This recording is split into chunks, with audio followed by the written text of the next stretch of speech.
As a university, and particularly within our particular School of Social and Health Sciences, we decided a year or so ago to concentrate on mental health nursing as that part of nursing provision that we would concentrate on. And what we want to do is build up a centre of excellence for mental health nursing. So we're doing a number of initiatives with the local NHS trusts in terms of joint appointments. We're working with some industry partners in terms of developing tools for assessment for patients. I think that the Masters in Mental Health Nursing is a really exciting development and opportunity, particularly for Tayside nurses, but obviously it's open to nurses from across the country.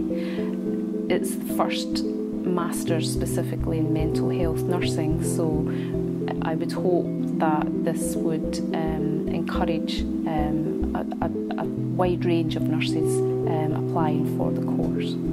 Continuing professional development for 21st century nurses is kind of paramount, really, if we're to move forward as a profession. This course should be open to any mental health nurses, including newly qualified nurses who are maybe graduating with a degree already, or for nurses who perhaps haven't undertaken any study for a period of time and would like to go back into studying and advancing their educational qualifications. The focus of the programme is mainly around about recovery, because that's where our expertise lies, and also in terms of the partners outside of the university that we're working with, that's where their sort of expertise comes from as well. Student nurses, because they are going to be the next people going into hospitals and into the mental health, and actually passing on that recovery as possible, because for a long time that hasn't been spoken about. And I think there needs to be the closer links between the university and the NHS so that we can have these real conversations.